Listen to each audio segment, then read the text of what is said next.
All right, we got about 2.5 more minutes until we get things started. To those of you who are patiently waiting, thanks for tuning in a little bit early. And if you're here waiting around, throw something in the chat. Let me know you're here. Let's say what's up. Talk about your weekend.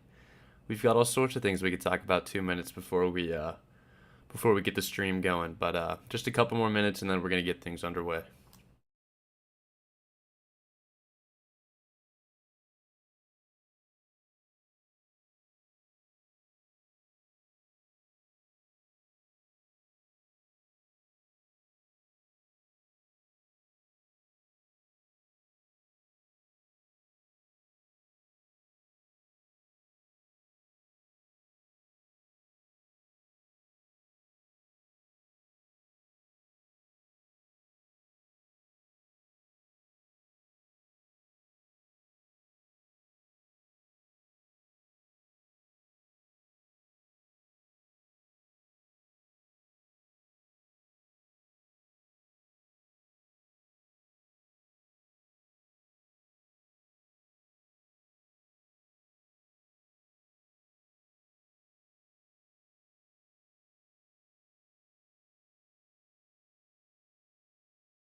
All right, now just about 1 more minute until we are gonna get things underway.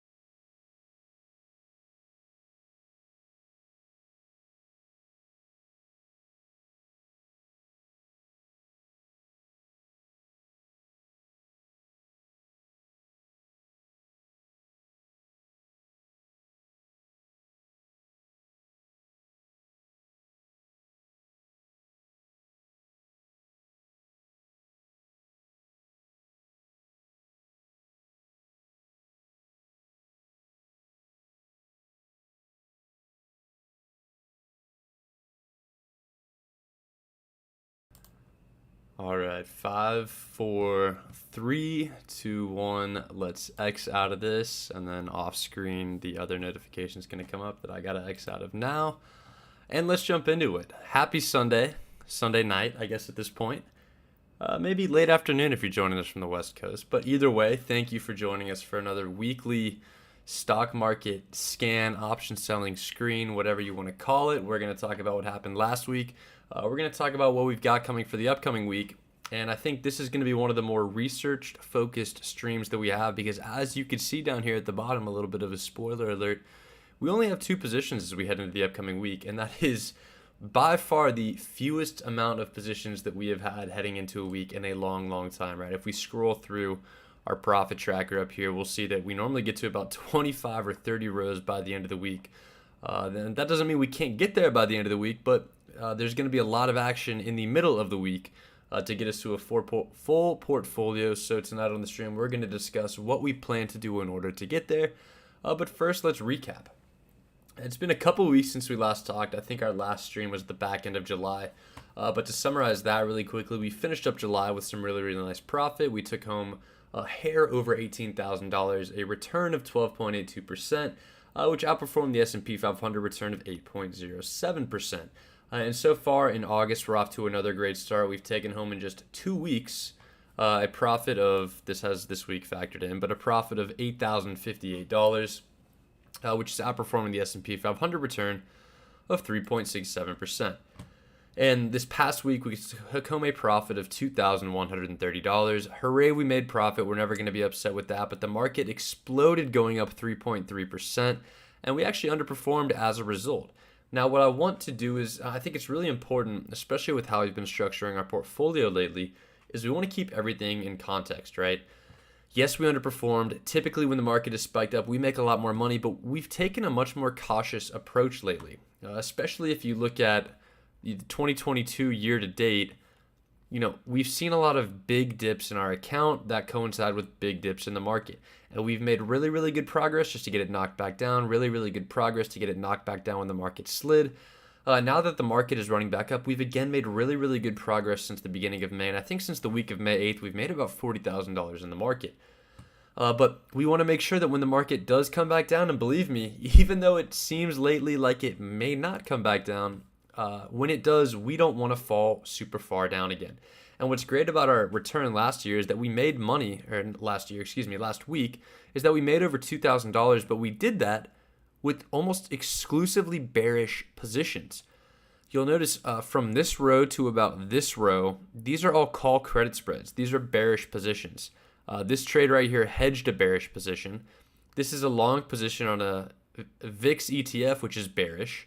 And this is a covered put, which is bearish. Of the, let's see what we got right here. Of the 17 different rows that we have right here, only 3 of them are bullish trades. And despite the fact that we were overall mainly bearish on the market and it exploded, we still made money. And we would have made even more money if the market dropped. So setting our portfolio up like this on a week-to-week basis is probably a little bit more in line with the strategy that we're going to be using going forward, so that when the market does decide to pull back a little bit, and there you go, futures are down about 0.3%, and we could talk about that a little bit later. But when the market does decide to pull back, we want it to be a green week for us. Because look, we've seen run-ups before this year. We've seen, this is about the biggest run-up the market has had this year. It's relatively significant, right? It bottomed out at about, 365 on June 19th. Since then, it bounced back up to 390, dropped down to 381, but since it went down to 381, it's run all the way back up to 427, which is nuts for a short time frame. We love to talk about RSI, and we'll get into all that a little bit later. But we're kind of bracing for cover. And quickly going through what we did, and taking a look at the chat really quickly. Robert Wine, how's it going? A quick question from his: where can he get our spreadsheet? And our spreadsheet is available to be accessed for free in our Discord server. Let me pull that up really quickly. And again, we have a premium and free part of the Discord server. This part of it's free. Learning the strategy entirely free. That's kind of the main goal with this. But if you get into our profit tracker section, we've got links for like a very, very bare bones template. And then we have a link for our actual profit tracker that you're seeing in the video. And then further, we have a little video that we threw together explaining how to create one from scratch. So yes, I think the best way to do it is just to go to the actual one we have right now. And I'm pretty sure you could go click in the corner, go to File, and make a copy. Make a copy for yourself, kind of knock out everything we have in there. And then if you're having trouble understanding how certain parts of the spreadsheet work, that's the point of this video. You could hop right back to this video and it'll explain that for you. So back to the recap, DraftKings. This one has gotten away from us a little bit, but let's talk about DraftKings, because I feel like almost every time that we've talked about this thing over the past year, we've been talking about how we're going to finally make our way back to break even.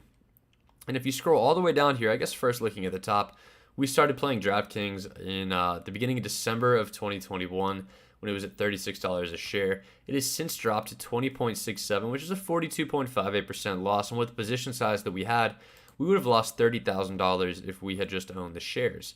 Instead, we're actually only down $30, and it's thanks to us continuously lowering, good lord, that wasn't even a word, continuously lowering our break-even price and getting back to a position where we could sell something for 3 cents next week. We're not going to do it yet. Again, we're kind of waiting for the market to pull back.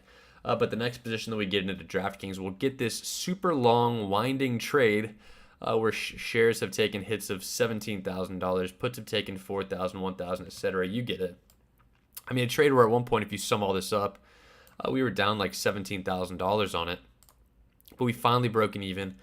Thanks to our HT wheel strategy, thanks to the patience we've exercised when selling covered calls, jumping into things like covered strangles, and I think it's going to be a really interesting thing to maybe make a retrospective video looking back on this trade and talking about each individual leg in detail, because this is kind of the blueprint right here, right? The first half of the year was terrible for the market. We saw some stocks dip an insane amount, and I think DraftKings even got down to like 10 a share at one point, which was over a 70% decrease in the stock.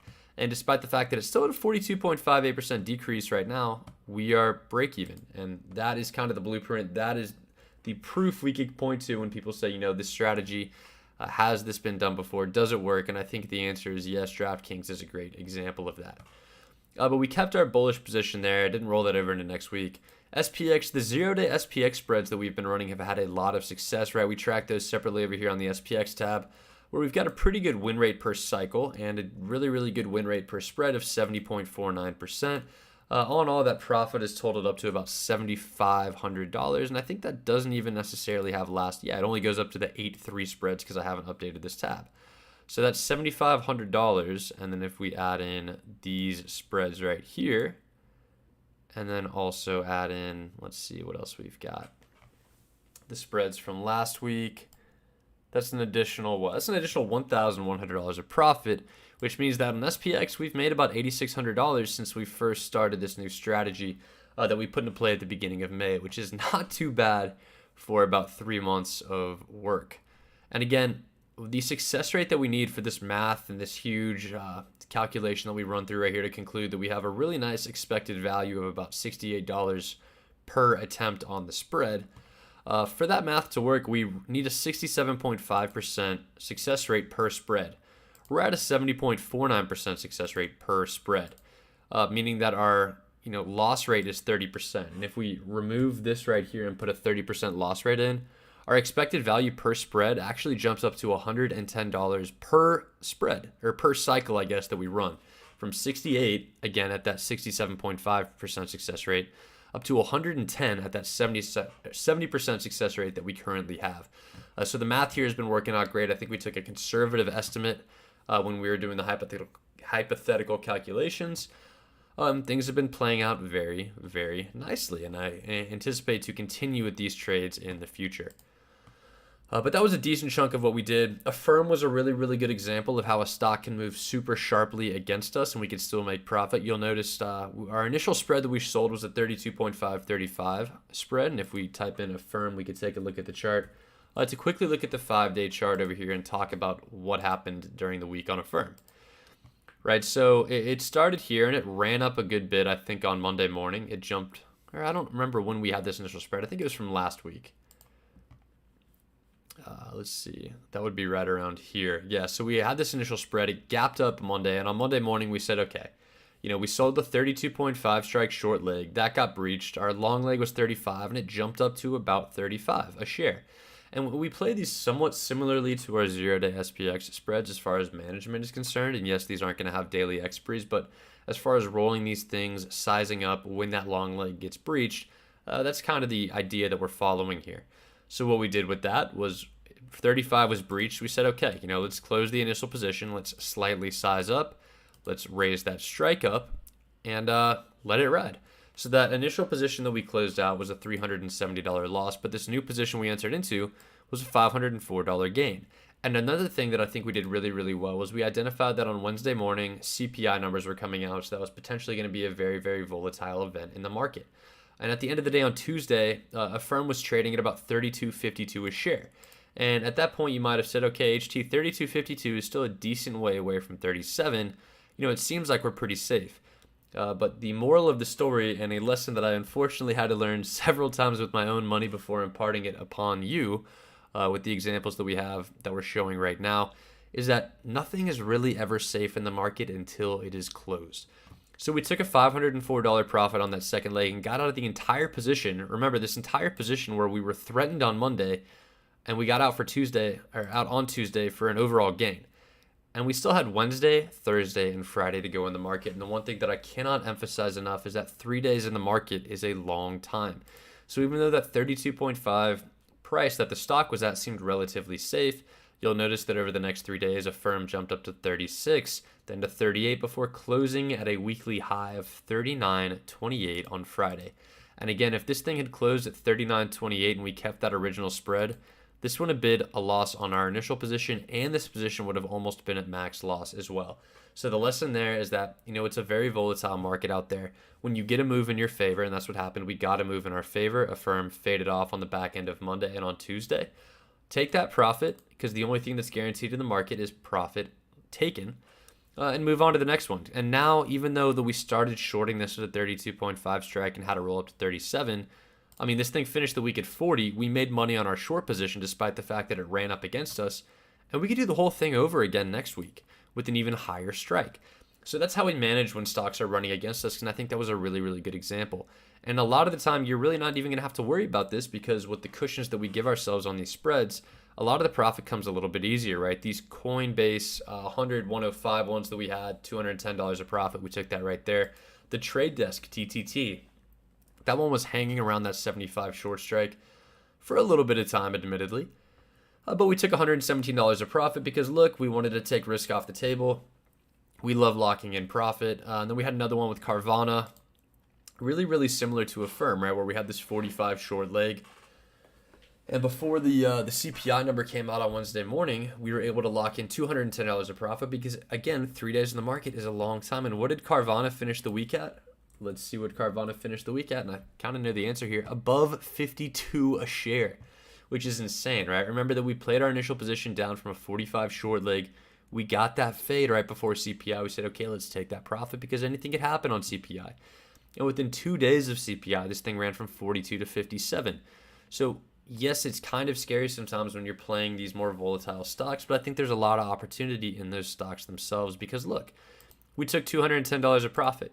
By the end of the week, that would have been max loss. But the point is, during the week, there's enough volatility in the market where if you pick your entries, we saw that RSI got super elevated on Monday, or I guess that was last Friday, and we decided to enter there. And we know when RSI gets elevated, we typically see a little bit of pullback, but it pulled back enough where RSI cooled off, and then it continued its upward run.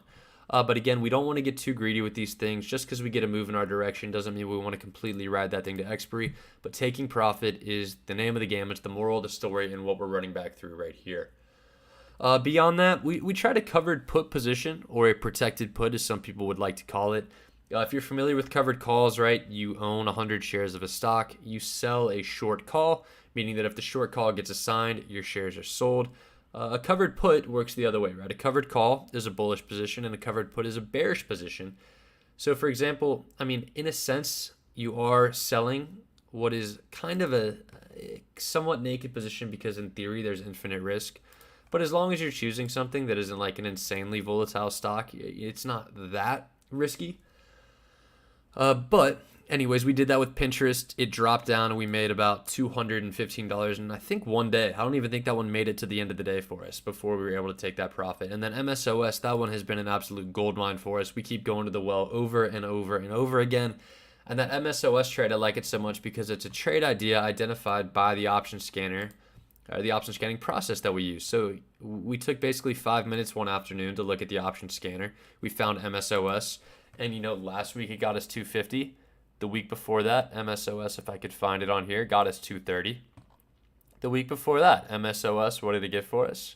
$230 more of profit. We can keep scrolling up here because we've been playing it for a few weeks. There's $200 more of profit from MSOS. And again, we played it the week before that as well.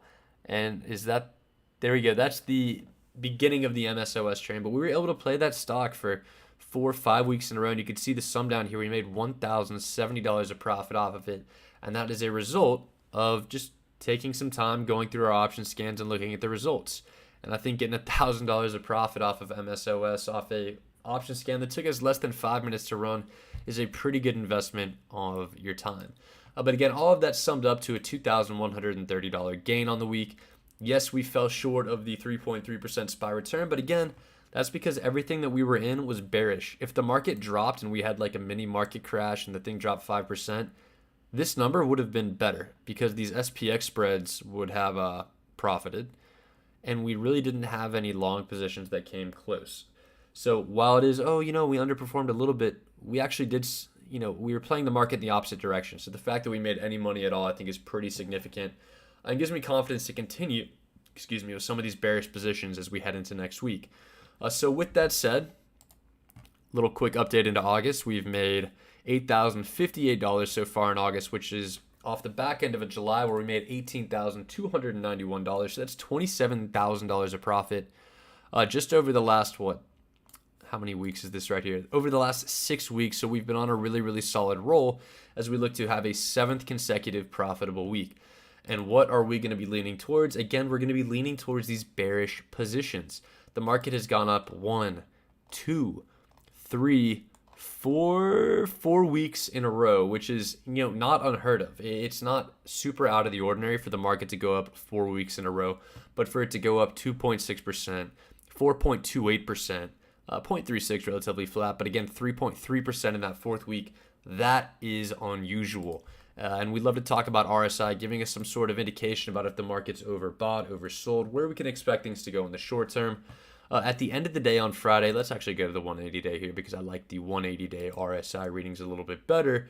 But by the end of the day on Friday, the S&P 500 was up in the red, as we like to say. And over the last 180 days, this has really only happened 1, 2, maybe 3 here, 4 times. And each of those 4 times, we could look back historically and see what happened. It happened first at the back end of 2021. And after that, we know exactly what happened. The market had a really, really tough start to the year. It flirted with overbought territory a couple times in here. I didn't quite get as high as what we saw at the back end of last week. But again, it did start to at least plateau a little bit for the short term and come up here before falling back down pretty hard again. And then another time happened at the back end of May. May 31st is the date that we have right here vertically when RSI got up to 75. And again, it flattened out before falling back down. And again, we saw it here a little bit back at the end of July where RSI was running pretty hot and it teetered off a little bit. And I think maybe this is most congruent to what we saw back here in March, where we see it breach that 70 barrier and get into the red and continue to climb. We saw it breach that red barrier and then continue to climb. And then that second time, I guess, that it broke back into the red, that's when we started to see a noticeable decline in the market. So we see this initial breakthrough, and yes, it flattened out. And with a lot of the positions that we have decent cushions on them. So even a flat market is a profitable market for us. In fact, a flat market is quite honestly best case scenario for us each and every week. But this is the second time that it's pushed up this high. We're starting to see it maybe at this level right here. This 430 level on SPY should act as decent resistance, at least initially. But again, overall opinion of the market is that we're probably going to be headed back down soon. I have to imagine, right? Implied volatility has cooled off. RSI has remained elevated. Sometimes it can seem like the market's never going to be red again, but I can assure you those are the times when it's most likely to be red. So we always want to keep that in the back of our mind and be patient. And again, look, we could finish next week with only these 2 positions. And if this is the amount of money we make, I'm perfectly happy. Just so long as we don't overindulge ourselves, right? Because we've learned this lesson so many times before. We got a little bit aggressive back in the back end of April, beginning of May, and we had a huge slide in our account. We got way too aggressive in January, had a huge slide in our account. Since then, we've changed up our principles a little bit. We've changed up some of the approaches as far as scaling into different trades and the types of trades that we're pursuing, and it's been really, really good for us lately. So what do we want to do? What is goal number 1? Goal number 1 is to avoid these big red weeks that we previously had. We do have some big green weeks sometimes, and those are typically off the heels of red weeks just because of how our strategy works, where we scale in on the way down so we could reap the rewards as the market recovers.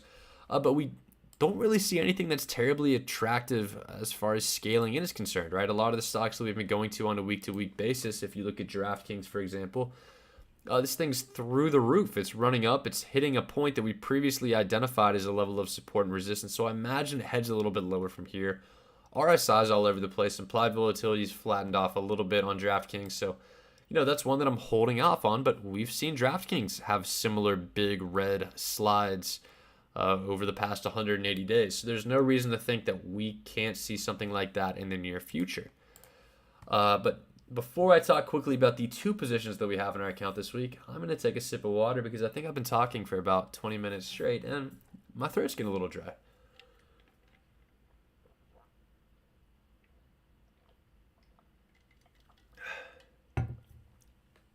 And that was some very good water. But continuing the conversation that we were going off a little bit ago, we want to stay bearish on the market right now. Things go up, things go down in general. I think the market trades like a little bit of a sine wave with the bias up and to the right. And what we're seeing is a swing up. I know this is DraftKings, but we saw a similar trend on the S&P 500 chart when we had it up a second ago. Again, swinging back up. We've seen it swing back up before. Not the first time we've seen the market run, but we want to be careful in case it takes a U-turn. So what we're starting off this next week with is actually 2 bearish positions, which is a first for us, but I think it's important that we adapt to the market as it presents itself. But the first is the SPX 0-day options, right? They expire tomorrow, and we're just playing it to stay under 4,300. And that's an extension of this SPX position that we opened at the back end of last week, which I'm, a little bit regretful of because it cost us $555 when I was trying to commit myself to a chill Friday. But, sometimes it can get a little bit boring to sit still. But again, with our SPX strategy, as we have outlined over here, just because you don't win on the first one, here's the math on the second one. We lost $555 on the first. Max profit on the second is going to be $665. So yes, while it did run up above the 42.60 short leg that we initially sold, we rolled out, we increased the position, and we moved the goalpost up to 4,300. So now as long as it stays stays below 4,300, we're going to see a profit of $110. We can get that despite the fact that the market moved decently against us, and that's why we love the flexibility with these 0-day SPX trades. But that is the first of 2 trades that we have for next week. The second is a wheel that we've been running on UVXY. And why did we pick UVXY? It's because it's a VIX or volatility ETF, and typically it goes up when the market goes down. So while this is a long position in the sense that we sold a cash secured put, and cash secured puts are bullish, it's bullish on a stock that goes up if the market is bearish, if that makes sense. So for us to make money on this, the market would need to go down. So these are really kind of one in the same. And if we really see a big dip in the market this week, we could literally only have these 2 positions and still take home almost a 1% return.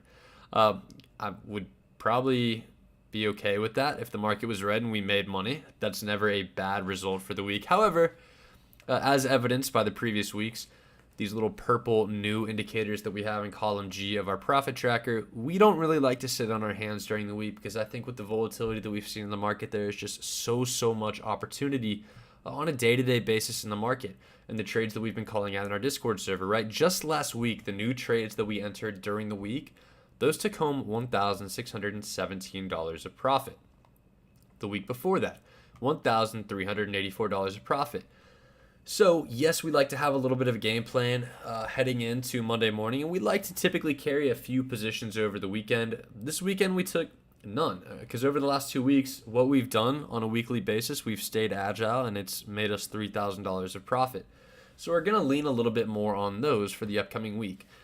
Now, since I am overly bearish right now on the overall market, and typically we have a little shopping list that we put out here in the margins to the right, I thought it'd be interesting for this stream and the research that we're going to be doing in the coming half hour if we come up with a shopping list of things that are bullish positions for if the market pulls back and we get a good entry, and 2 things that are bearish positions for if the market takes another leg up and we want to continue to play things down. So out to the right here, I'm going to type in bullish, and then I'm going to type in bearish, and we are going to start with our bearish position. So one scan that I threw together before this that I thought is really interesting, and let's just start off with the high ROR puts without earnings, right? This is our bare bones scan in the market. This gives us objectively the highest premium options out there, and we see some interesting opportunities at the top of the list, quite frankly. Right at the top is Bed Bath & Beyond. And typically I stay away a little bit from the meme stocks, but I think the premium that this is offering is very, very interesting, right? And we actually took a bite out of it last week as one of our bullish positions. We sold the 8-strike put for 31 cents, and we took home $310 on it. So I think there's definitely a decent bit of opportunity there with Bed Bath & Beyond. So let's take a look at the option chain there really quick. And again, we've got in the bottom left of our screen, we're going to have the HT giveaway if we get up to 30 viewers. We are currently at 16 viewers, I think, right now, between Twitch and YouTube combined. So if we get up to 30, we're going to be giving away an HT Yeti tumbler as an HT giveaway. But I haven't been making a ton of content lately, so probably my fault that the views are a little bit lower. But for the first time in a few weeks, we're actually kind of getting close. But invite your friends, tell everyone to come tune in, and we'll be giving that away at the end of the stream if we hit that magic number. But again, Bed Bath & Beyond right at the top of our stream, or scanner. Here we go, BBBY.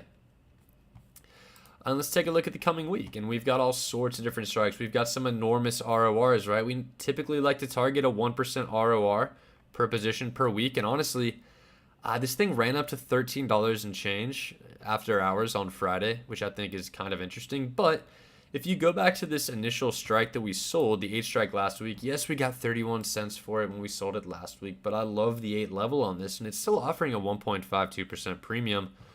So one of those things where, look, the market maker move is about $3.50, and I think this is one where there's enough retail interest, as we saw previously with AMC and GameStop, where even if the fundamentals aren't there, and I really don't think it's a very good value stock to be investing at, I think the retail interest can, potentially hold it as high as it needs to stay, at least in the short term for us, to get a decent position on this one, right? And there's all sorts of pipe dreams people talk about with it going up to like this 80 strike option that I think expires on January 2023.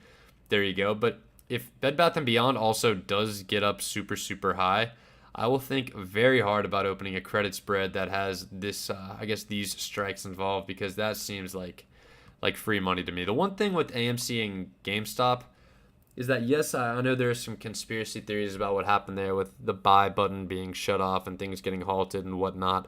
But with Bed Bath & Beyond, their financials are quite frankly terrible. So the issue with that is that, look, if Bed Bath & Beyond goes up to 20, 30, 40 a share, yes, that's exciting for the people that are invested, but for the people who are expecting this huge squeeze up to 80, the company has negative equity, right? They're kind of spiraling towards bankruptcy. And anytime a company is cash poor and heading towards bankruptcy, they're going to do pretty much anything they possibly can in order to stay liquid and take on more cash.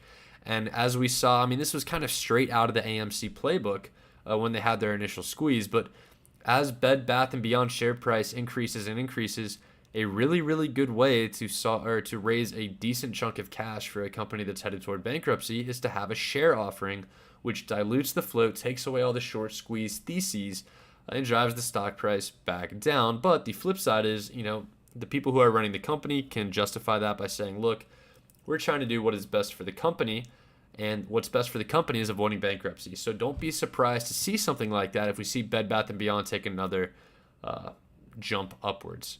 But with that said, I like that 8 level. It still offers above the 1% ROR that we typically like to look for on a weekly basis. And if we sell 10 of these, we're still banking about 120, 130 bucks. So definitely something to keep an eye on. You can get maybe a little bit more aggressive with that 9 strike, but we saw how volatile Bed Bath & Beyond was last week.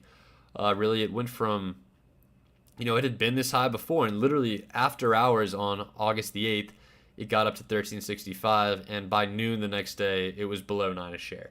So keep that volatility in mind when you sell these things, right? These things can cool off just as quickly as they can heat up. And a good example of something that might be good to have on a watch list, because if you do get another move like this where it cools off significantly, that's a very, very nice entry opportunity for some of these cash secured puts for the coming week. But again, really like that 8 level, because on a little bit more macro level, that is where it took off from initially. I guess mid sixes is where it took off from, but it really, really started taking off from this $8 level right here. So that's where I've started to sell some of those cash secured puts out when they start providing decent premium.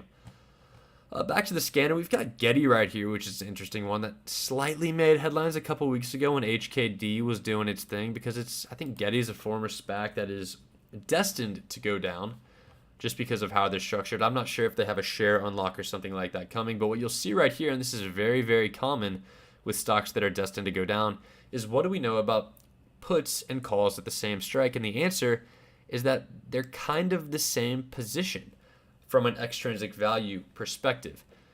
So if we substitute volume out here and go to option theoreticals and put extrinsic in on both of these sides right here, typically, and I think the best way to illustrate this is to go to a normal stock like an Apple, and you'll look right at the money, the extrinsic value right at the money, which is like 172.50-ish.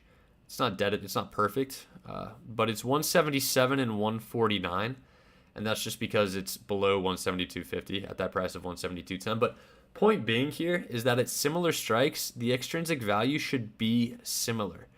Otherwise, it's what's called a put or a call skew. And what we see with Getty when we pull this up here is that it's really not close, right? There's $1.46 of extrinsic value on the call side, while there's $4.85 of extrinsic value on the put side, which is absolutely massive, meaning this stock is begging to fall back down. And we saw it make a high of 44.98 back on the morning of August the 2nd. That's pretty insane. This thing used to be a SPAC. I think if we go to the long-term chart, there you go. the typical SPAC chart, right? Stays at 10 forever.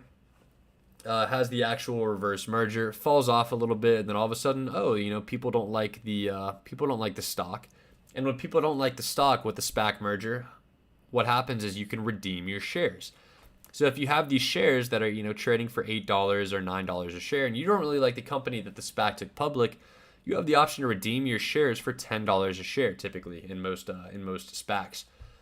And I think that's what happened here. There was a super, super high redemption rate where people said, okay, I just want my $10 back. I want to be out of here free and clear and never have to worry about it again. But the issue with a lot of these SPACs that are so, so bad is that so many people say, hey, I want to pull my money back out. I want to be free and clear. I never want to touch this again. That you could have, upwards of 90, 95% of the investors redeem their shares, meaning take that option to get $10 a share back. So what that does is it takes a ton of shares off the market and you get big squeezes like this. Now with these big squeezes, things kind of inevitably fall back down. IRNT is a very, very good example of this. If we pull up the 3-year chart, you're going to see, okay, this looks very, very similar to Getty, which we were just looking at. A huge spike to 47.5 and an inevitable fall back down to $2.59 a share. That's right, $2.59 a share on this one. And that's not the only stock that this has happened on, right? This is a very, very common pattern. And it's interesting to see that these kind of peak at similar levels, right? This one peaked at $38.89. It is now less than $1 a share. There's all sorts of stocks like this. But again, GETY is no different. We're just looking at the left side of that chart before the inevitable drop. So while we never really talk too much about buying options here, this one is kind of interesting, admittedly. If you go further out, like to November, what's kind of crazy about this is that the skew is actually insane out of November, right? There's $19 of extrinsic value on the November 30 strike puts, while there's $3.14 of extrinsic value on those calls, meaning that this thing is a sure bet to fall back down. So what is the best way to play that? And honestly, I've toyed with the idea of call credit spreads, and the issue with call credit spreads is once your call gets into the money, right? So if it runs up to like 40 and you go $10 in the money, look what happens to the extrinsic value here on these calls as you get further and further into the money. It goes negative-ish, which is just a function of the spread being a little bit wider. But in essence, the extrinsic value on these calls right here is 0. And when extrinsic value on a call is 0, there's no point in the option holder to continue to hold that call. So what does that mean? They're going to exercise their option. So if you were to sell like a bearish call credit spread on this, yeah, it might look nice because you could say, okay, I'm going to sell like a 30 short leg. I'm going to sell like a 40 long leg, and we're going to get $1.60 credit. We're going to make $1,600 if this thing, falls below 30 by August, whatever, and we're going to live a great life. However, you see that max loss there is $8,400. I wouldn't be worried too much about that. But what I do worry about with a position like this is, okay, yeah, you're playing it back down, and I think it's inevitably going to be going back down. But the issue is, what if it spikes up in the meantime? And if it spikes up enough to get into this situation that we've seen with some of these calls at lower strikes with 0 extrinsic value, you're going to be exercised. You're going to hold these shares short. And, interestingly enough, it doesn't look like they're actually listed as hard to borrow or anything like that, which is pretty interesting. Typically they are when you see option chains like this. But you run a little bit of a risk because if you get exercised on a call credit spread, you're kind of in a little bit riskier of a position. Now, what kind of spread do you not have early exercise risk? And the answer is a debit spread. So if we want to play this thing bearishly, we don't want to use a call credit spread. What we could do is a put debit spread, something like 30 and 35, where instead of selling, we buy it for $4.10, right?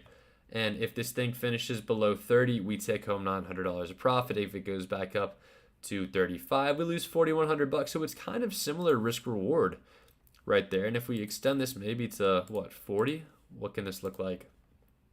Really, really similar as before, right? 1,200 compared to 880. And if we go back to that other side that we were looking at on the call side, it's 1,600, right? So you sacrifice a little bit of potential overall profit. However, you completely eliminate the risk of being assigned early when you switch to buying a put debit spread. So that's something that I think might be an interesting option, especially if you want to get a little bit more bearish and maybe play this down to the 25 level, where you open yourself up to a much better return profile, where if it does drop down to that 25 level, you're taking home $3,000. And again, you don't have to have like a 3,000, 6,000 type risk right here. You could drop down to just one spread and put yourself in a position where you're making $305 and risking 700. But I think it's definitely something interesting to think about with the stock that's kind of inevitably going to go back down. We don't know how high it's going to go in the meantime, so we want protection against getting early assigned, which is what we do by going a put debit as opposed to a call credit. But interesting way to play it. Now, the only drawback here is that, look, this is 5 days until expiry. You kind of have to nail the timing on this one. If we took it out to November a little bit, it gets a little bit more interesting.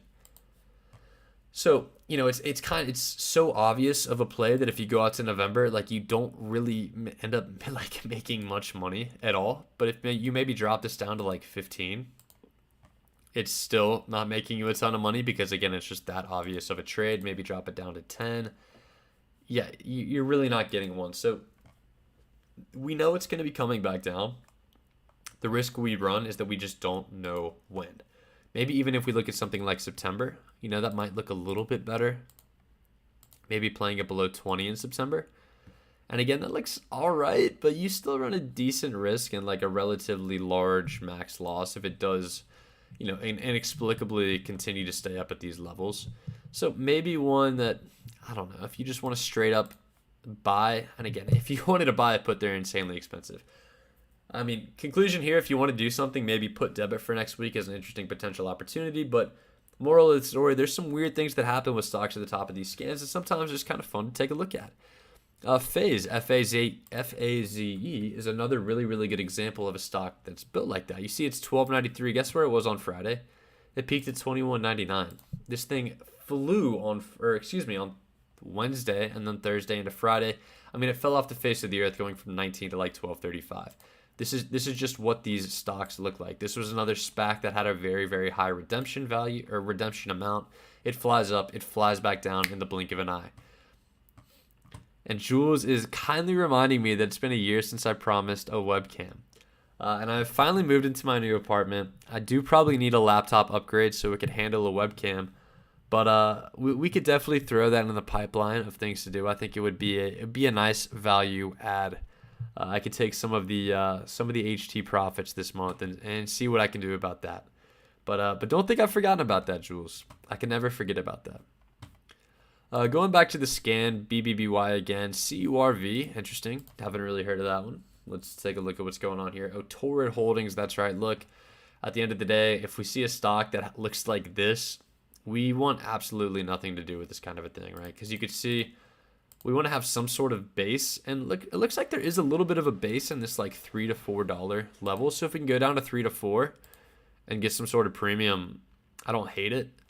And what's interesting is down at 5, that doesn't look horrible down at 5, right? Because we could sell those things for whatchamacallit. We could sell them for about 10, 20-ish cents per option, which on a 5 strike is a very, very good number. And if we look at the volume, looks like, some of those are trading, not a ton, but maybe an interesting thing to potentially keep an eye on, because especially if the market collapses, you having like a 40% downside protection on something like this is very, very effective in protecting yourself against a dip in the market.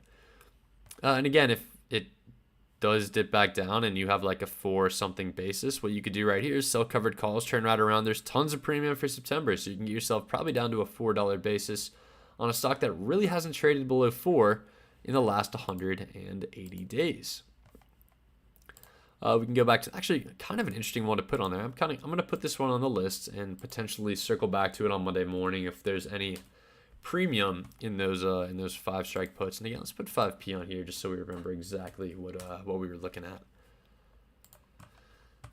Moving down the list here, ALLG. Never heard of it, but it's perfect time to hear about it. Let's see what ALLG has got. Another crazy chart, right, where you've gone from 28 down to 335 at the bottom, bouncing back up to 534. Looks like something happened there on Wednesday. Go to the news feed, see what's going on. Yeah, amid volatility and low float former SPAC names. This was a former SPAC. Looks like otherwise it's kind of garbage. The level you'd want to be getting in at here is pretty clearly established at about 350-ish. The 5 strike puts stick you at about 450. That's a little bit higher than I'd be comfortable getting in on this one at initially.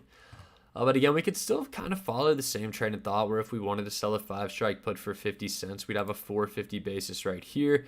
And then if we were assigned, we could sell the 5 strike calls for next month for probably 30, 40 cents and get down to here-ish. But again, you're still not quite down here, so that's one that I would stay away from just from the potential downside risk that one carries. Revlon, we know that one is fighting bankruptcy. We want nothing to do with a long position on that one. PAC, B, and Omer. Let's take a look at those two. Pacific Bioscience, that's a biotech. Probably going to stay away from that one. Let's look at Omer. Omeros Corporation. We've got all sorts of option premium going on down here. Let's see what this one's looking like. And that is because less than a month ago, this thing was trading at 363. But again, we back it up to the 180-day chart. 186 low. I can't get comfortable with that. Even though it's nice to see option premium down at like the 5-ish level, that's still very, very far away removed from where we've seen it trade over the last 180 days. So staying away from that one as well. And apologies for going down the list, and it might be a little bit boring, but this is kind of just how we get these options one by one by one. Now, of course, we have 877 different options right here. Yes, some of the ones at the top are going to be very interesting. You can come up with some creative option trades to take advantage of those. However, one of the best ways to cut this list down and get some pertinent information is to use the intersect with feature. Go to HT oversold stocks. And if we were going to take a bullish position on anything, we want an entry with something that has decently high premium. And we want it on something that is oversold because we love the concept of RSI. And we think that when things fall back down, they typically are going to come back up. And we can see that right at the top of the list, we've got CERT with a 17.5 strike put. So let's type in CERT. See what we're looking at right here, and there you go. That explains why it's got a very, very low RSI down at 28 because it looks like they had earnings, fell off the face of the earth. They're at 1756 when their low on the last year was 1618. Implied volatility is running up, and again, we love the intersection of all these different indicators, right? Lining up that 1756 with the low of 1618 over the last year. We love when RSI gets into the blue because it suggests some sort of short-term rebound. And again, we don't necessarily even need a rebound with some of these stocks, right? It looks like something very, very similar happened back in November when it went from 45, 48 down to about 26. And when RSI did get into the blue down there, look what happened. Yes, it dropped from 27 down to 25, but it started bouncing around that range for the next 2 months. And again, with the amount of premium we may or may not be able to find on these options, it's entirely possible that, again, trading flat is all that we need for success. So with it trading at 1756, it looks like the bid ask at close was 15255. Not really enough to tell us much. Let's go to the last right here. Looks like they were selling for about 50 cents a piece. Let's go back to the volume. So that would give you a $17 break-even price, which really is not a ton. It looks like some stuff happened after hours. Yeah, I mean, the 16-ish level honestly looks pretty good with where it previously bounced off of a couple of times. I love where RSI is at. The option premium seems like it's nice, but volume's a little bit low, so it's not, it's not entirely clear where we're going to be able to get for these. If the 15 strike puts get any life in them, I think that could be a very, very interesting option. But let's put it on there as something just to keep an eye on. CERT 15P or the 17.5P. And again, we're going down the list one by one because we need a new watch list because we have pretty much cleaned out the portfolio over the weekend and would love to have some names to keep an eye on heading into next week. UVIX, UVXY, SPXU, these are all very, very similar names in the sense that they are bearish ETFs on the S&P 500 essentially, and we already have a position in one of those, so no need to add another. TZA is the next one that we see on the list with the 27 strike puts. So let's pull up the TZA chart. ETF daily bear ETF. Okay, so TZA is very similar to UVXY as well. It is an ETF that is bearish. GSK, let's take a look at GSK. And it looks like that one completely fell off the face of the earth at the back end of last week. We could take a little bit of a look at what's going on in there, but let's go to the 1 year really quickly. What happened? What happened? What happened here? Let's go to the 20-day chart and see exactly when it fell off. So it looks like it fell off between 8:10. Looks like the morning of August 11th. So let's see what's kind of news they had there. August 11th. Some Zantac litigation. Okay, so they're trading lower amid litigation concerns surrounding their heartburn medication, Zantac. So that's what's happening there. Now, do I have any idea how much of their revenue that accounts for? No, but I know GSK is a relatively big pharmaceutical company, so I imagine that's not the only thing that they have going for them. But with it spiking down so low, we have some precedents for a bounce off of 33.87. Let's zoom out the chart a little bit, take a look to the left. I mean, this is lower than this thing's been trading in a very, very long time. Looks like the bounce is here, and this is why we look to the left on these charts, right? This low 30s range looks ripe for a bounce. Now, it looks like they do have monthlies as well, so that's good to see. But the low 30s range looks fantastic. Maybe mid 30s with that 50 cents of premium could be slightly enticing. It looks like you get some decent margin privilege on that one right there. 35 for 50 cents of premium will get you down to a 34.50 break-even price. Let's go to the 10-day right there. How do we feel about a 34.50 break-even price? And I got to be honest, that looks pretty good, especially as you look at the 20-day or even the 180-day chart right here. We know that the implied volatility has a lot of room to taper back down. And why do we love looking at implied volatility so much? We see the big spike right here, and I'd imagine we might see something very predictable if we look at the history of this 35 strike put. So let's take a look at the actual price action historically on the 35 strike put.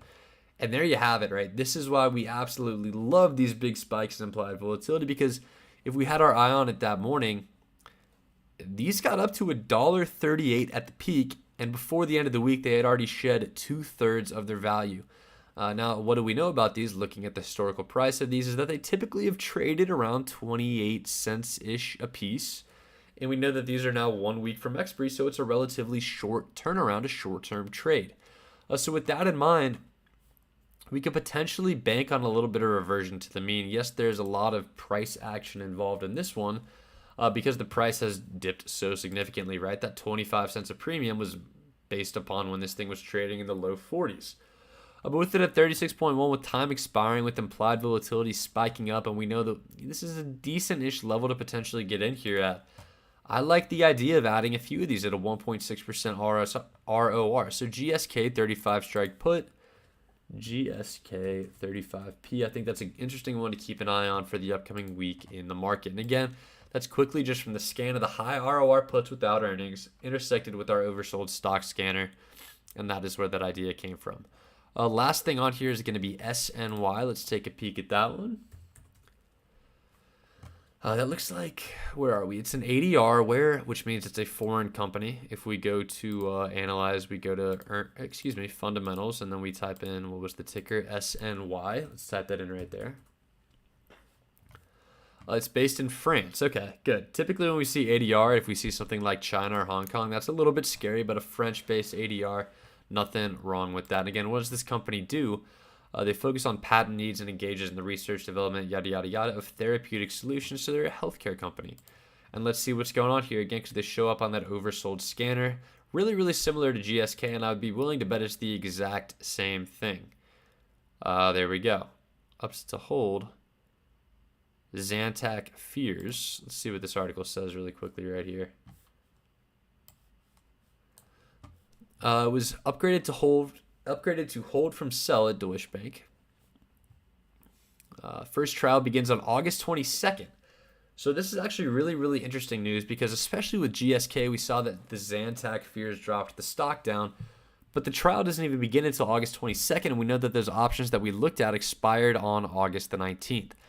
So I think this is a very, very good opportunity to sell a decent bit of those August 19th expiry. To address the question in the chat about Bed Bath & Beyond, yes, we did talk about, we talked about Bed Bath & Beyond. There's some decent option premium on it in the high single digits. An 8 strike is potentially enticing, but the amount of volatility that we've seen in Bed Bath & Beyond, I really think waiting for a pullback, because it seems like it's kind of inevitable. We'll see some sort of a bearish action in the stock this week. That might be a better entry. Let that implied volatility spike up a little bit higher and see if we can grab like 20, 25 cents or more at that 8 strike on there. And I think that's a really good entry position on that one.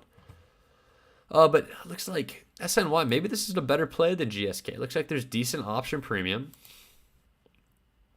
We saw that it bounced off of 39.55 previously, so if we can get anything around 40, which it doesn't look like we can, GSK might be a better play in that regard. Okay, so we're going to keep GSK as our little Zantac rebound play, because we know that trial doesn't start until after those options expire, so I think there's a decently low level of risk in that one. But back to the scan, that was pretty much it for it, so that's a decent little list of potential bullish trades for the upcoming week. Oh, we've also got stocks that we like to play on a week-to-week basis. We like DraftKings, we like SoFi, we like Open Door. So if any of those start to pull back, they typically offer decent option premium.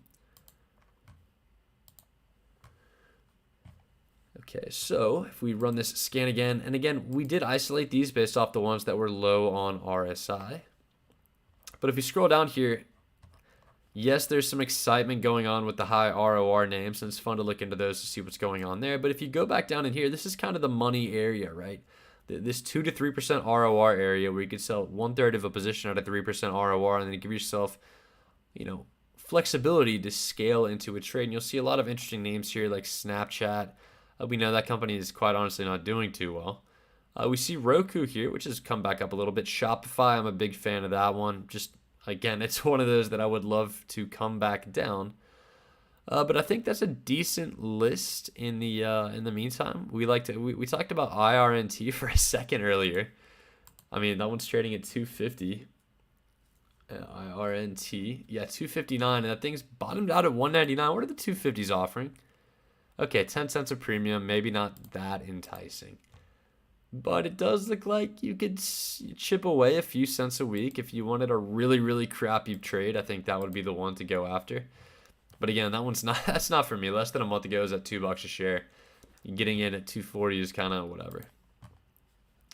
But with that said, that's a decent list of bullish positions for the coming week to keep an eye on. And again, when the market pulls back, we could add a little bit to this list. This is a very preliminary. So the comments, okay, we got the chat saying, so your position is that Bed Bath & Beyond is going to dip from Friday. I don't really have an opinion on the short-term price action of Bed Bath & Beyond. I have an opinion of the long-term price action of Bed Bath & Beyond in the sense that it's going to come back down because the company is spiraling towards bankruptcy, and this is nothing more than a little bit of retail interest in the stock. But I think for those who are looking for a bullish position on Bed Bath & Beyond, I would wait for it to come back down here because we've seen that kind of movement before. We've seen it fall back down very sharply. When people say that, it's gone from 450 up to 1335. Let's not forget that less than 6 months ago, this thing was up at 35.14 off one big spike, and then it fell all the way back down, right? We've seen big spikes on Bed Bath & Beyond before, and they've given back. And the long-term trend that we've seen on this is that it's falling back down. To the question, and it's a very good question, you don't think that the bankruptcy fear is overblown? No, I think it's a very legitimate fear that unless something changes about the Bed Bath & Beyond business is going to be realized. Yes, they have $7 billion in revenue, but this is this is a really fantastic valuation conversation to have right now. So let's actually go to SEC Edgar, and we could take a look at the financials for Bed Bath & Beyond and show why this really is not a great company from a value perspective to be investing in. So let's go Bed Bath & Beyond. We can look straight at the numbers, right? Because we've got someone in the chat recommending, saying, oh, they've got $6 billion of revenue. And again, going through this exercise, by no means am I trying to target you. I think this is very constructive conversation. It's a very important conversation to have, especially when you're looking into an investment like this. But let's take a look at their most recent 10Q. Let's go down. We know that we can go to the consolidated statement of operations, showing that over the last 3 months, they had $1,400 of net sales, which if you multiply that by 4, because this is just 1 quarter, that gets you to about $6 billion in revenue, which is okay. I mean, $6 billion in revenue is solid, but if you look at BBBY stock, let's see what we can see right here. I don't know why it went away. Their market cap right now is $1.04 billion. So if you look at their price to sales ratio, what am I looking at wrong here? I mean, it's not terrible from a net sales perspective. If we get on to the net loss, though, here's the issue, right? A year ago in that quarter, they lost $50 million, right? Because that's 50,000 expressed in thousands is 50 million. And this quarter, they lost $357 million. That is an absurd amount of money to be losing per quarter off that amount of revenue. And we could go down to the where's the balance sheet? It should be right above this. There you go. Right. They actually have a deficit. This is very, very uncommon to see. They have a deficit. Typically, shareholders' equity is positive. You'll have assets equal your liabilities plus your stockholders' equity. But in this sense, their liabilities are greater than the amount of assets that they have, leading to negative equity. This is a company that is going towards bankruptcy, right? They have $107 million in cash as of May 28th, 2022. How much money did they lose last quarter? That's right, they lost $350 million last quarter. That is 3x the amount of cash that they even have on hand in the first place. And that's set aside from the fact that their liabilities that they have equal a little bit over what are these in thousands? $5 billion in liabilities.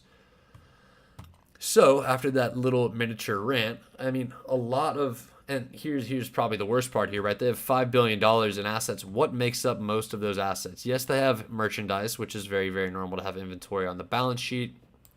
This right here is what I would consider to be good assets between cash, inventory, prepaids, etc. Even the long-term securities, fine with that. Property and equipment is where you start to get a little bit, because that depreciates period over period over period. And then your operating lease assets, right?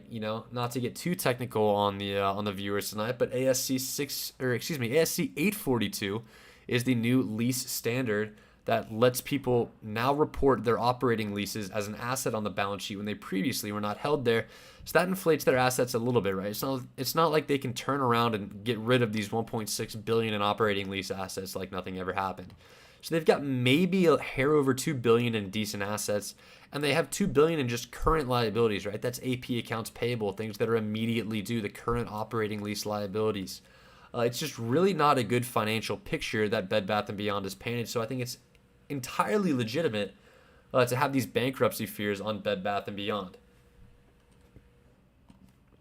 So with that said, what should they be valued at? It's really tough to say because they have negative earnings. We could use a price to sales ratio, but if we go to their sales, it's decent amount of sales, right? They have about $1 billion in sales for $1 billion market cap. That's not too bad, quite honestly, from a price to sales perspective. However, the issue with that is the fact that they're losing a lot of money and that these sales aren't enough to generate profit from, etc., etc., etc. So what if they spin off the profitable brands? Yeah, I mean, that's great if they spin off the profitable brands, but one, I don't really know it seems kind of vague. I don't know what profitable brands that they have. And two, as a shareholder, even if they spin off the profitable brands, it's not like you can just magically say, okay, we're going to get rid of everything at this company that's not making money.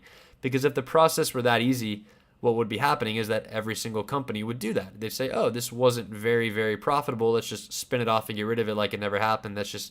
In reality, that's not really how all of that works. And that brings back the other issue, which is if people think Bed Bath & Beyond is like, okay, this is great, there's going to be this big short squeeze. The issue is that the incentives of Bed Bath & Beyond and the incentives of the shareholder are not currently aligned as far as a short squeeze is concerned. The reason being is that, yes, there need to be a limited amount of shares that a lot of people need to be buying up for there to be a bit of a short squeeze. But the issue with that is, look, if Bed Bath & Beyond shares get up to past 30, 40, 50, we go back to that balance sheet for Bed Bath & Beyond, they have $107 million in cash. What that tells me is that they need cash.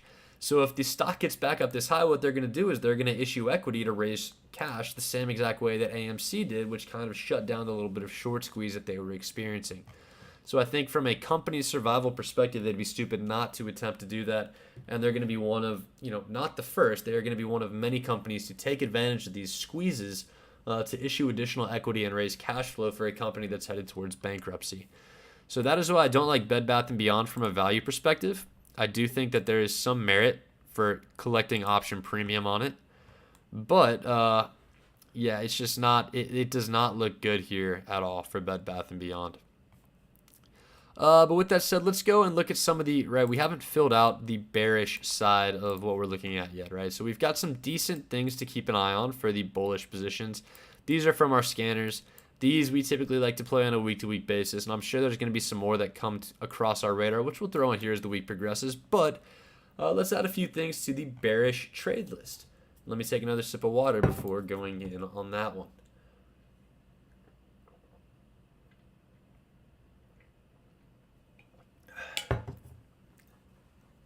That is some very, very good water again. So, excuse me, going back to the scan, right? We intersected this with oversold stocks to bring up some decent stocks that have good option premium, some stocks that have lower RSI, meaning that they're going to have a bounce soon.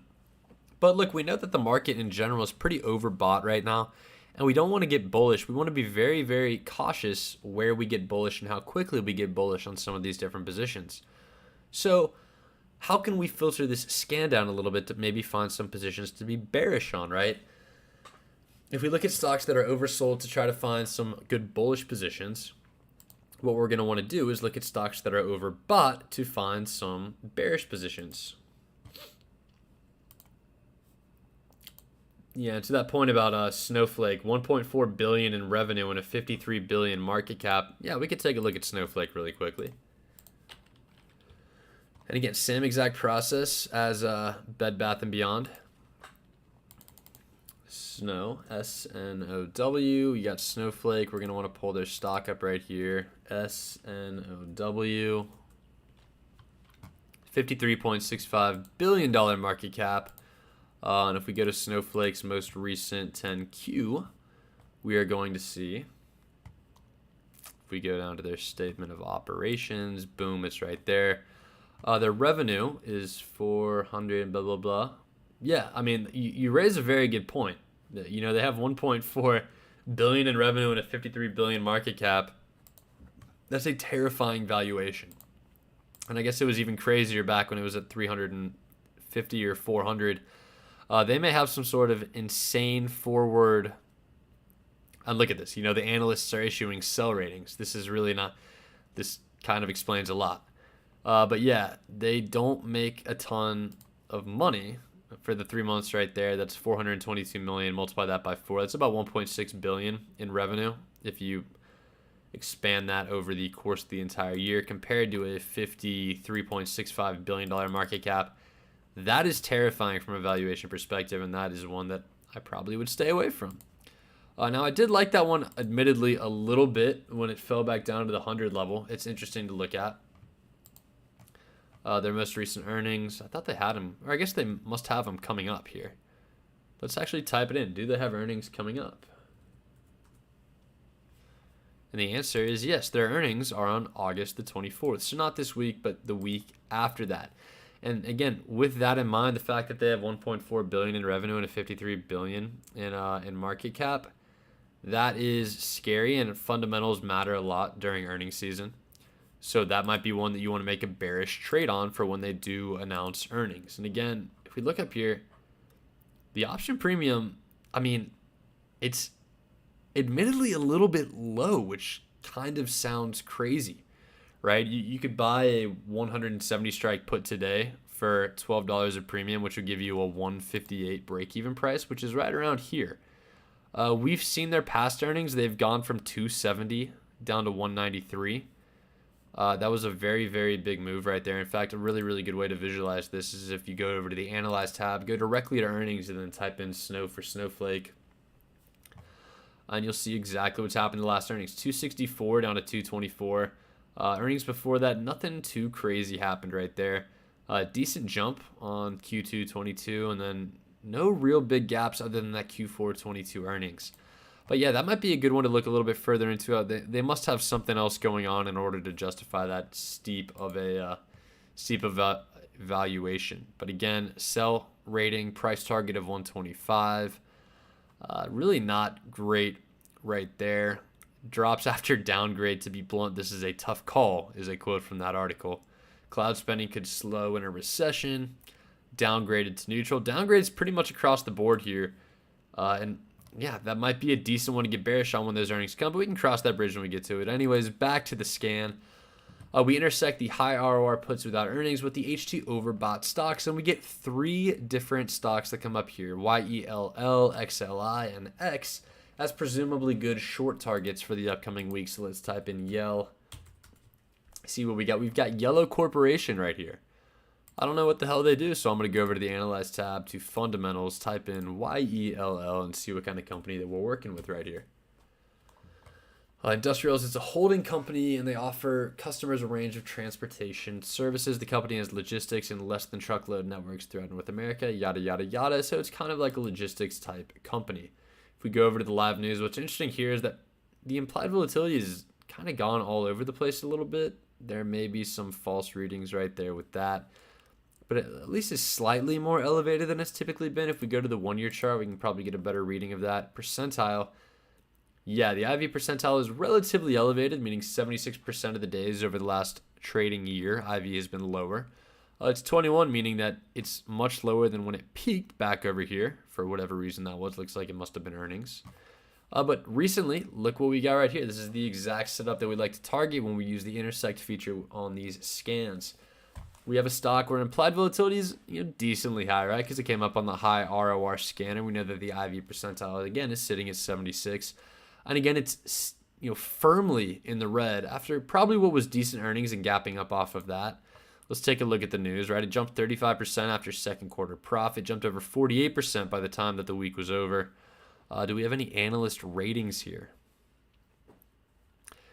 This might actually be a good segue into quickly talking about the new bot that we have in our Discord server, because if we go right here, we're going to go to the charting just to kind of waste it right here. We have this new HT Bloomberg bot that we have in our Discord server, so I believe we can go here, click on that little HT logo, and we got a price target, right? Or let's see. DD Analyst is the command that we want. And what's the ticker that we were looking at? YELL. You just type the ticker name in right there, and then you hit enter. And all of a sudden, it's going to give you a chart with the most recent analyst ratings. So we haven't really had a rating since 2021, which is why we didn't see anything in the news feed.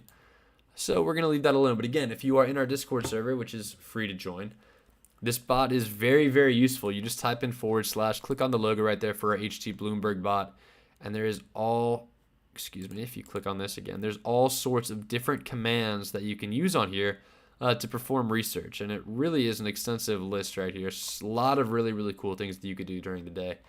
But that is an example of that. So let's minimize that window. Let's go back to Thinkorswim right here. And we'll see that this might be a good one to play back down, just judging based off of where RSI is currently. So if we go to the 20-day chart here, we could reasonably see a fade back down to the 7 or 6-ish level. But one of my favorite things to do is take a look to the left, right? Because we'll see when they began that initial skid back in March of this year,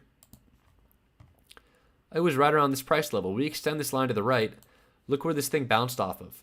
Almost exactly that price level. Like, these price levels matter when you zoom out and look to the left on the chart. So if we go back to the 1 year, extend this to the left. Does this connect anywhere else? No, but it looks like maybe the next level of support or resistance. And I say that because it bounced off of here, bounced off of here, bounced off of here, and then broke through it into a downtrend.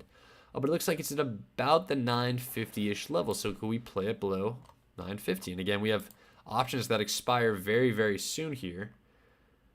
Let's see. And we've got a question saying, how can we not do that price level on Bed Bath & Beyond? Not entirely sure what you mean, if you're talking about these lines or the little bot that we had right there. But if you do want to talk about the bot really quickly, because this is, further proof that Bed Bath & Beyond is kind of in a really, really tough spot right here. Look at that. Downgrade, downgrade, downgrade.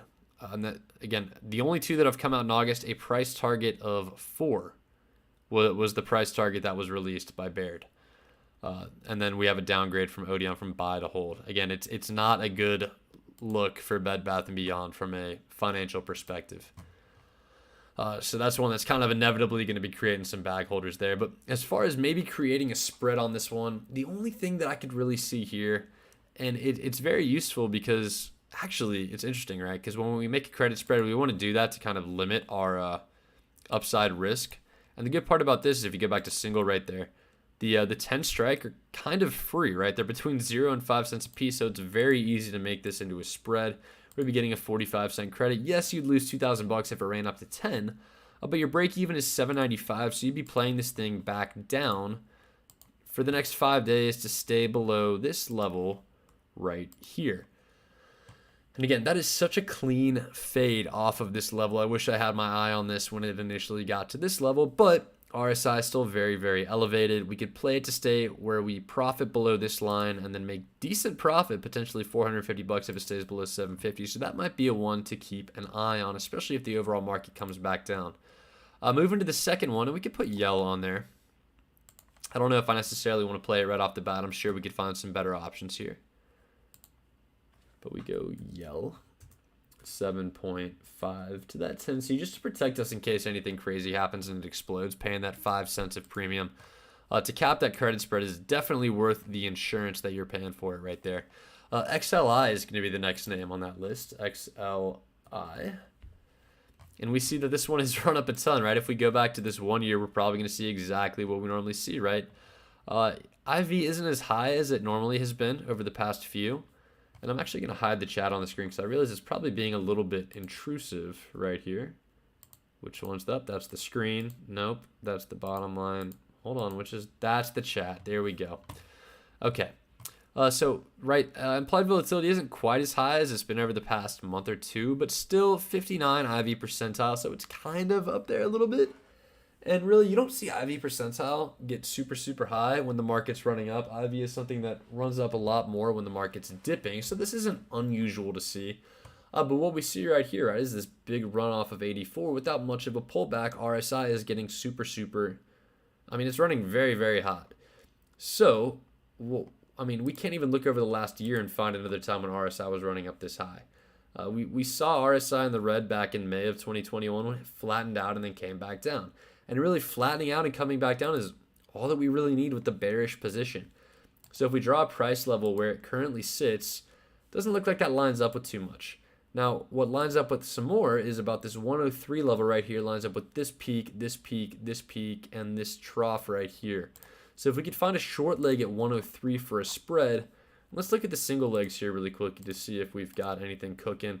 103, there's really not even any volume up there to even potentially derive a, let's see. Let's go to a vertical right here and see what it would look like. Maybe right at the money, because out of the money is going to give us kind of a false reading. 35 cents on this. Look, that's about a 50% return on your risk, which is very, very nice for a spread. Don't get me wrong, that's dead on the money at 100 with the 135 break-even price.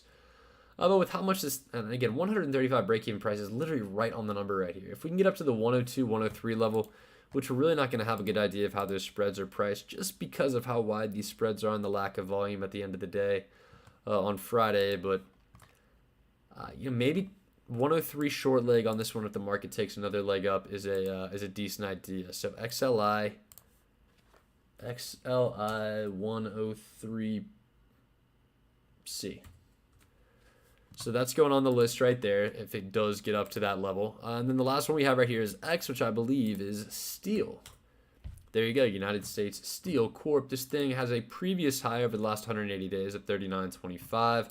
Go to the 1 year chart here to see the IV percentile is very, very low. In fact, this is so low that I almost don't want anything to do. I really don't want anything to do with this. It's interesting though because it still offers decent premium around the money, which makes sense for what it is. And what's kind of interesting about this one is, look, it's the United States Steel Corp. This thing's not going to run away from you.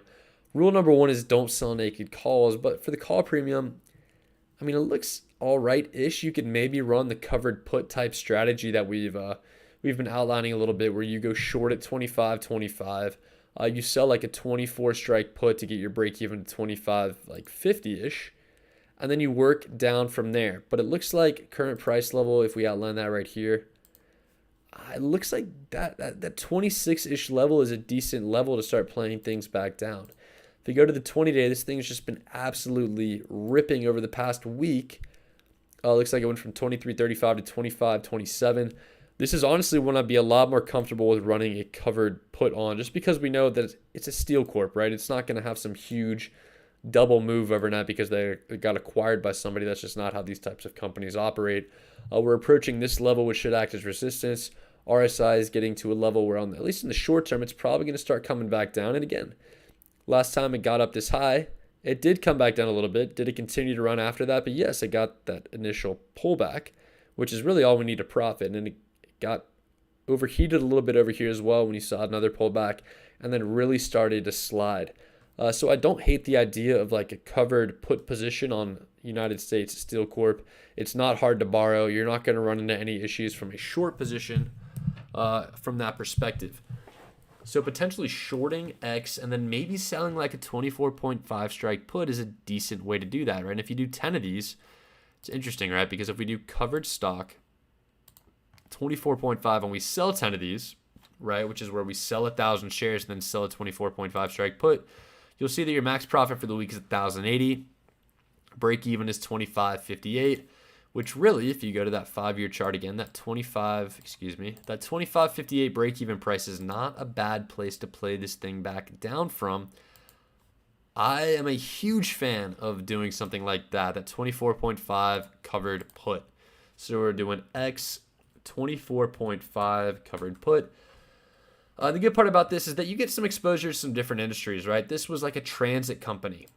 This was industrials. This is steel company, and then a couple more off the top of my head that I know are running pretty hot right now. The ones that we've been trying to play back down for the past couple of weeks, right? We've got a firm right here.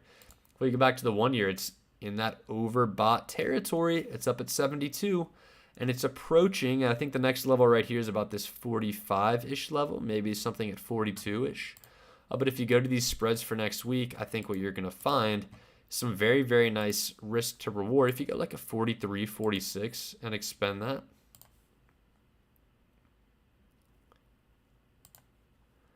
I mean, it's not the greatest return on risk in the world. You could move this back. Actually, I don't hate 43. It's at 39, so this would take like an over 10% move. Let's see.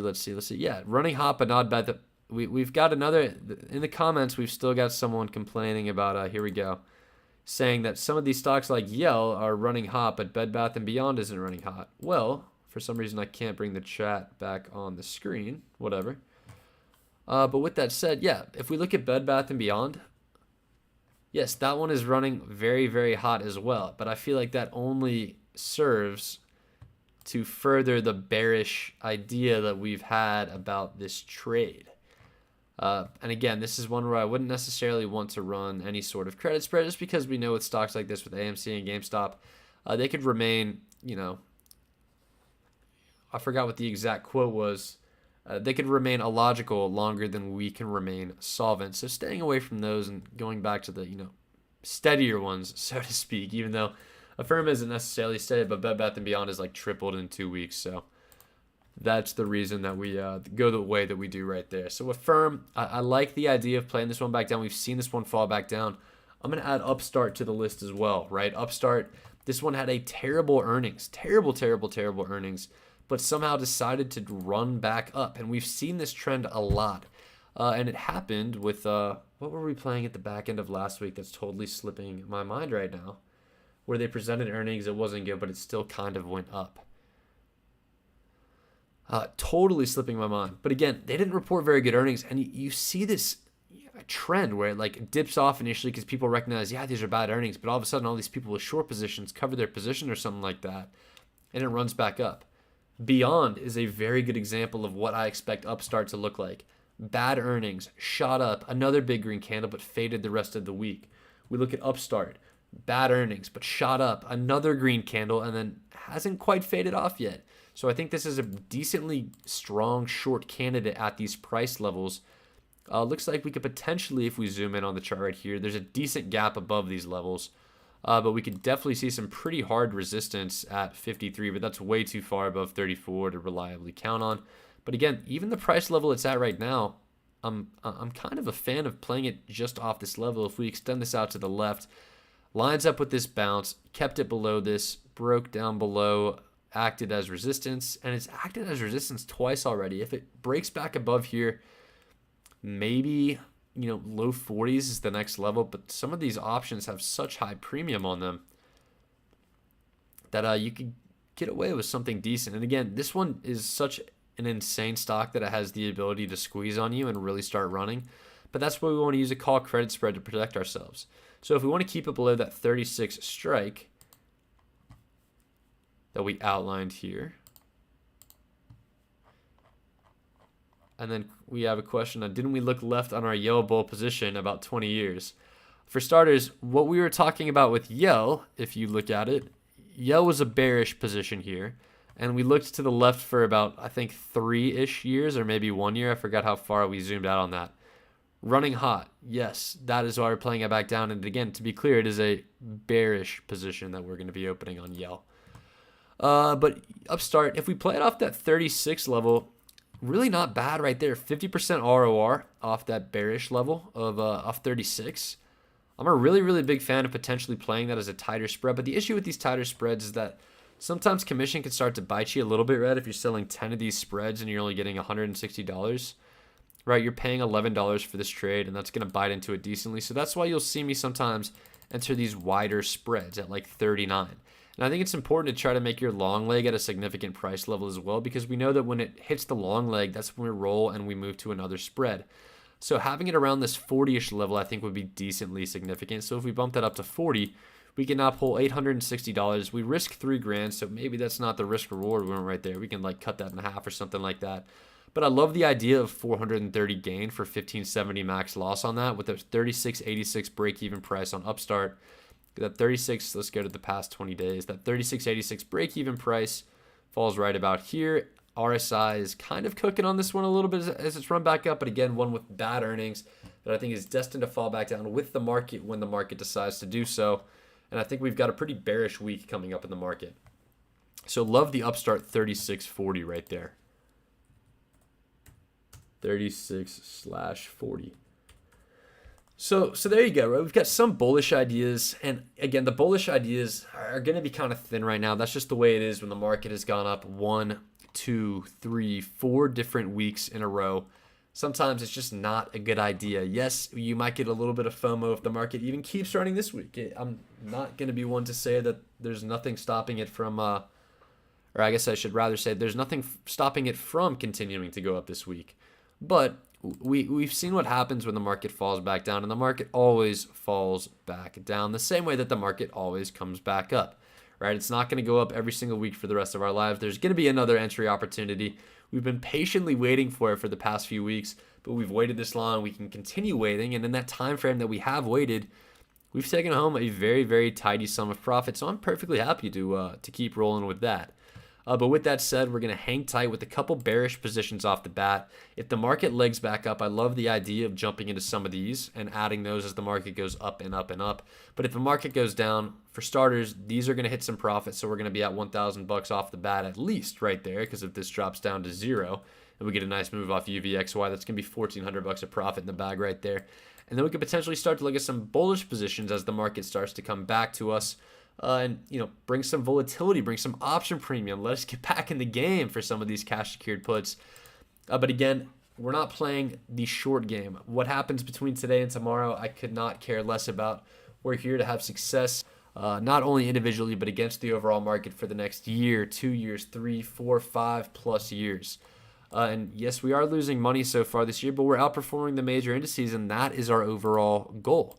And we've been doing that since we've started publicly tracking our trades back in July of 2020, and we plan to continue building upon this progress and hope to keep moving further. And patience like this, yes, it can get boring, but the one thing I will tell you, and the one takeaway that I think is very, very important for everyone following to have for the next coming weeks, I would much rather be bored during a given week than regretful that I didn't approach something more conservatively, especially when the market is this propped up. It's only a matter of time. I'm not going to try to exactly time when these things fall back down, but look, I mean, it's so volatile, up and down, up and down, up and down. We've had 4 or 5-ish green weeks in a row. Something's bound to give. Things are running way too hot. Just don't be the person who gets a little bit too greedy when things are good and gets caught with their pants down when things start to get bad. Because what happens when the market drops is we shouldn't be worrying about margin calls. When the market drops, with the strategy that we have, with the positions and the approach that we're taking into this week, we don't want to be dealing with margin calls when the market drops. We want to be taking the cash that we have on the sidelines and aggressively deploying it so that while others are panicking and the market is dropping, we're taking advantage and making money. But we've gone at this for about an hour and a half so far. If you are still tuned in, or if you're watching the YouTube replay at some point this week, thanks for making it to the end, and thanks for joining us again for another Sunday night stream. We've had a really, really nice stretch of weeks so far. There's profit as far as the eye can see as we scroll up through these past few weeks that we've had, right?